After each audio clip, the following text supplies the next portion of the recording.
Jeudi 4 avril. Tiens, il fait beau. Ben, faut le dire vite. Tiens, il fait beau.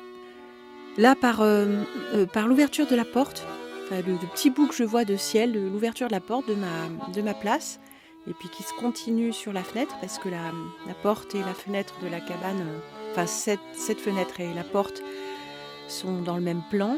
Là, il y a une grande ligne. Ah, mais il n'y en a pas qu'une. Ça y est, ça a repris, le 4. Enfin, ça avait repris un petit peu avant, mais on ne voyait pas très bien. Ça a repris un peu hier. Et puis avant, c'était sous une couverture nuageuse. Hier, on a eu presque beau jusqu'à midi. Je pense que ça va être à peu près pareil, là. Des traînées de très basse altitude qui se dispersent très rapidement. Des gros nuages et tout. Ah, hier, il y avait des nuages dans le fond de la vallée, là-bas, au sud. Des gros nuages flottant dans l'air. De ces gros cumulonimbus, là. Enfin, je sais pas, les gros bien joufflus, là. Des vrais nuages. Oh, ils étaient beaux, ça m'a rappelé des trucs du siècle dernier, du siècle avant-dernier même. Oh. Et tant qu'il y a du soleil, ce fameux soleil blanc, cette lumière sans éclat finalement, elle est un peu crue, elle est, là il y a de la lumière, il y a du soleil direct presque. Mais il n'y a pas cette lumière dorée. Pourtant on est en mai quand même. Enfin on est en mai. selon le calendrier bien sûr. Hier, il y avait des promeneurs comme ça. Oh, il faisait moche. On était à la forge. On avait froid. Et puis, on voit ces promeneurs. On voit des gens là. On dit, regarde. C'est peut-être les propriétaires du terrain. Oui, parce que là où est la forge, on s'est un peu installé comme ça. C'est un peu le bout du parking, le bout de... Bon, bref, je vous expliquerai ça un autre jour, mais on n'est pas à un endroit qu'on nous a prêté, on ne sait pas à qui est ce terrain. On a essayé de le savoir, mais bon, il y a 2-3 trucs. Puis la forge, c'est 4 pattes qui soutiennent une petite caisse de fer avec une soufflerie, c'est tout. Bref, je dis, c'est peut-être le propriétaire du terrain et tout. Et donc on regarde un peu, l'air de rien, on continue à tapoter, faire notre truc. Moi à tourner, lui à taper. Et puis il me dit, mais non, c'est rien, c'est juste l'emmerdeur. Enfin non, c'est pas l'emmerdeur, c'est l'indiscret. Mais l'indiscret et sa famille étaient en balade.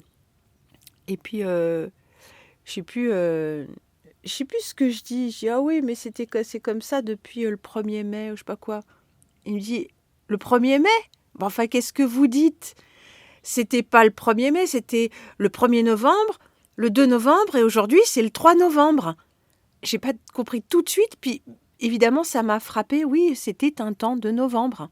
Aussi bien la luminosité que le froid. Comme quoi, il dit pas que des conneries, ce monsieur. Enfin, voilà, la lumière est blanche. Décidément, c'est un printemps sans grâce. Et le printemps va nous avoir eu passé sous le nez qu'on l'aura même pas senti. Oui, parce qu'il fait froid avec ça. Alors avant de commencer ma journée et en pensant au soleil et à ce soleil qui ne vient pas, je voulais vous lire quelque chose qu'en fait je voudrais vous lire depuis très longtemps. Alors bien évidemment que vous allez reconnaître. Mais c'est pas parce que vous allez reconnaître que vous connaissez, parce que je pense que la plupart vous ne connaissez pas, comme moi quand j'ai lu pour la première fois. Alors je ne vais pas vous le lire en entier, mais ça fait un sacré moment que je pense qu'il serait bon que je lise ça parce que, au moins, mes morceaux choisis pourraient peut-être vous éclairer sur comment je vois les choses parfois. Pourquoi je dis ce que je dis. Ou pas. Attendez, je vais chasser les poules. Allez, tirez-vous. Hop, hop, hop, hop, hop, hop, hop, hop. L'Ecclésiaste. Parole de l'Ecclésiaste, fils de David, roi de Jérusalem. Vanité des vanités, dit l'Ecclésiaste. Vanité des vanités, tout est vanité. Quel avantage revient-il à l'homme de toute la peine qu'il se donne sous le soleil ? Une génération s'en va, une autre vient, et la terre subsiste toujours. Le soleil se lève, le soleil se couche, il soupire après le lieu d'où il se lève de nouveau. Le vent se dirige vers le midi, tourne vers le nord, puis il tourne encore et reprend les mêmes circuits. Tous les fleuves vont à la mer, et la mer n'est point remplie. Ils continuent à aller vers le lieu où ils se dirigent. Toutes choses sont en travail au-delà de ce que l'on peut dire. L'œil ne se rassasie pas de voir, et l'oreille ne se lasse pas d'entendre. Ce qui a été, c'est ce qui sera, et ce qui s'est fait, c'est ce qui se fera. Il n'y a rien de nouveau sous le soleil. S'il est une chose dont on dise « Vois ceci, c'est nouveau !» cette chose existait déjà dans les siècles qui nous ont précédés. On ne se souvient pas de ce qui est ancien, et ce qui arrivera dans la suite ne laissera pas de souvenir chez ceux qui vivront plus tard. Moi, l'Ecclésiaste, j'ai été roi d'Israël à Jérusalem. J'ai appliqué mon cœur à rechercher et à sonder par la sagesse tout ce qui se fait sous les cieux. C'est là une occupation pénible à laquelle Dieu soumet les fils de l'homme. J'ai vu tout ce qui se fait sous le soleil, et voici, tout est vanité et poursuite du vent. Ce qui est courbé ne peut se redresser, ce qui manque ne peut être compté. Et j'ai vu que la sagesse a de l'avantage sur la folie, comme la lumière a de l'avantage sur les ténèbres. Le sage a ses yeux à la tête, et l'insensé marche dans les ténèbres. Il y a un temps pour tout, un temps pour toute chose sous les cieux, un temps pour naître et un temps pour mourir, un temps pour planter et un temps pour arracher ce qui a été planté, un temps pour tuer et un temps pour guérir, un temps pour abattre et un temps pour bâtir, un temps pour pleurer et un temps pour rire, un temps pour se lamenter et un temps pour danser, un temps pour lancer des pierres et un temps pour ramasser des pierres, un temps pour embrasser et un temps pour s'éloigner des embrassements, un temps pour chercher et un temps pour perdre, un temps pour garder et un temps pour jeter, un temps pour déchirer et un temps pour coudre, un temps pour se taire et un temps pour parler, un temps pour aimer et un temps pour haïr, un temps pour la guerre et un temps pour la paix. Quel avantage celui qui travaille retire-t-il de sa peine ? J'ai vu à quelle occupation Dieu soumet les fils de l'homme. Il fait toutes choses bonnes en son temps. Même, il a mis dans leur cœur la pensée de l'éternité, bien que l'homme ne puisse pas la saisir. Bien que l'homme ne puisse pas saisir l'œuvre que Dieu fait, du commencement jusqu'à la bien que l'homme ne puisse pas saisir l'œuvre que Dieu fait, du commencement jusqu'à la fin. J'ai reconnu qu'il n'y a de bonheur pour eux qu'à se réjouir et à se donner du bien-être pendant leur vie. Mais que si un homme mange et boit et jouit du bien-être au milieu de tout son travail, c'est là un don de Dieu.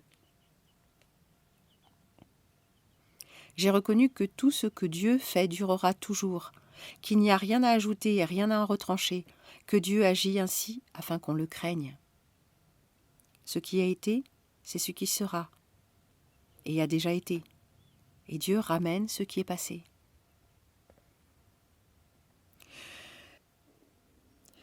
Mange avec joie ton pain et bois gaiement ton vin, car dès longtemps Dieu prend plaisir à ce que tu fais. Quand tout temps tes vêtements soient blancs et que l'huile ne manque point sur ta tête. Jouis de la vie avec la femme que tu aimes pendant les jours de ta vie de vanité.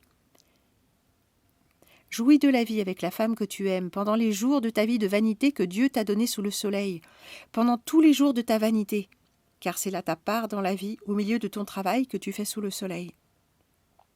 Tout ce que ta main trouve à faire avec ta force, fais-le, car il n'y a ni œuvre, ni pensée, ni science, ni sagesse dans le séjour des morts où tu vas. Jeune homme, réjouis-toi dans ta jeunesse, livre ton cœur à la joie pendant les jours de ta jeunesse. Marche dans les voies de ton cœur et selon les regards de tes yeux. Mais sache que pour tout cela, Dieu t'appellera en jugement. Bannis de ton cœur le chagrin et éloigne le mal de ton corps, car la jeunesse et l'aurore sont vanité. Mais souviens-toi de ton Créateur pendant les jours de ta jeunesse, avant que les jours mauvais arrivent, que les années s'approchent où tu diras « je n'y prends point de plaisir ».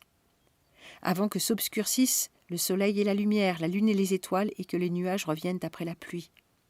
Là, ce sont des images pour parler des parties du corps et des parties de l'être qui vieillissent et qui se détériorent. Là, il s'agit des yeux. Temps où les gardiens de la maison tremblent, ça ce sont les jambes, où les hommes forts se courbent, donc le dos, où celles qui moulent s'arrêtent parce qu'elles sont diminuées. Celles qui moulent, donc les femmes qui moulent, c'est-à-dire moudre. Donc ça, il s'agit des bras et des mains. Où ceux qui regardent par les fenêtres sont obscurcis. Ça, c'est les yeux, la vue. Où les deux battants de la porte se ferment sur la rue. Quand s'abaisse le bruit de la meule. Donc les oreilles, on devient l'ouïe qui diminue aussi. Où l'on se lève au chant de l'oiseau. Où s'affaiblissent toutes les filles du champ. Donc la voix aussi devient chevrotante. Où l'on redoute ce qui est élevé, où l'on a des terreurs en chemin, où l'amandier fleurit, où la sauterelle devient pesante, où la capre n'a plus d'effet car l'homme s'en va vers sa demeure éternelle et les pleureurs parcourent les rues. Avant que le cordon d'argent se détache, que le vase d'or se brise, que le seau se rompe sur la source et que la roue se casse sur la citerne. Tout ça, ce sont des images de la mort. Et on parle de la corde d'argent, vous aurez noté. On parle aussi d'un vase d'or. Avant que la poussière retourne à la terre comme elle y était, et que l'esprit retourne à Dieu qui l'a donné. Vanité des vanités, dit l'Ecclésiaste. Tout est vanité. Outre que l'Ecclésiaste fut un sage, il a encore enseigné la science au peuple et il a examiné, sondé et mis en ordre un grand nombre de sentences. L'Ecclésiaste s'est efforcé de trouver des paroles agréables, et ce qui a été écrit avec droiture, ce sont des paroles de vérité. Les paroles des sages sont comme des aiguillons, et rassemblées en un recueil, elles sont comme des clous plantés, donnés par un seul maître. Du reste, mon fils, tire instruction de ces choses, car on ne finirait pas si l'on voulait faire un grand nombre de livres, et beaucoup d'études est une fatigue pour le corps. Écoutons la fin du discours. Crains Dieu, et observe ses commandements, c'est là ce que doit faire tout homme. Car Dieu amènera toute œuvre en jugement au sujet de tout ce qui est caché. Car Dieu amènera toute œuvre en jugement au sujet de ce qui est caché. Soit bien, soit mal.